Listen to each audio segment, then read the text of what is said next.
Magandang umaga sa inyo mga kasawi. Kamusta na po kayong lahat? Naway nasa mabuti kayong kalagayan at mag-iingat kayo palagi mga kasawi na ano ang tatlong year na masarap pa ang pagsasama ng mag-asawa or mag-jowa mga kasawi. Ang una mga kasawi ay 1 month. Alam nyo ba, etong taon na ito or unang buwan, ayan. Ang unang buwan na pagsama mga kasawi na mag-asawa or mag-jowa ay nasa stage pa sila ng pag-honeymoon. Yung bang kinikilala pa nila yung isa't isa or nagmo-moment pa silang dalawa.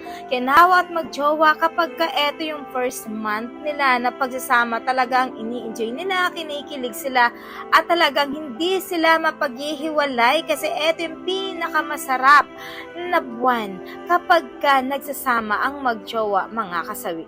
Ayan yung ating una. Ang pangalawa mga kasawi, 1 taon.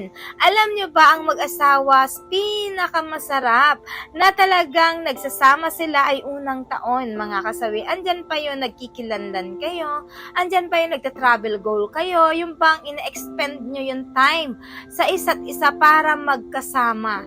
Sa ang gala na gusto ni Mrs. at ni Mr. ay talagang nasasakyan nyo pa kung saan-saan nyo gusto. Kasi nga, nasa stage pa kayo ng travel goal pa. Wala pang iniisip, lalo kapag wala pa kayong anak. At pag once na ganito yung ginagawa ng mag-asawa, masarap sa pakiramdam kasi nga, ay nako, eto na yung pinaka-satisfied kapag bago kayo na mag-asawa or mag-jowa mga kasawi. Ayan yung ating pangalawa. Pangatlo mga kasawi ay 5 taon. Alam nyo ba sa mag-asawa, andyan pa yung stage na pinakamasarap na taon yung 5 taon kayo. Kasi nga syempre, andyan na bubuo na kayo ng pamilya. Anak na si Mrs. Kaya si Mr. ay talaga namang bang nalibang pa si Mr. sa kanyang Mrs. at sa kanyang magiging anak. Kaya naman, andyan pa yung moment na taon na talagang masarap pa ang pagsasama ng mag-asawa, mga kasawi. Ayan yung ating pangatlo. At syempre, hindi mawawala yung aking advice sa topic na ito, mga kasawi.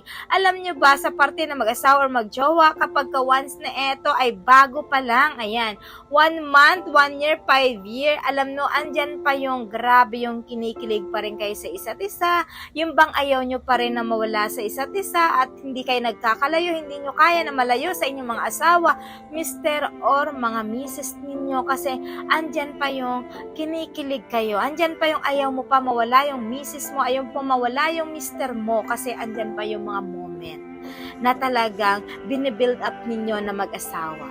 Ayan lang po mga kasawi ang aking advice. Maraming salamat sa patuloy na pagsuportan nyo sa akin, sa walang sawang pag-share at pag-comment. Sa mga hindi pa po nakapag-subscribe, pwede na kayo mag-subscribe, pwede na rin kayo mag-follow para updated kayo sa topic ko araw-araw. Magandang umaga mga kasawi.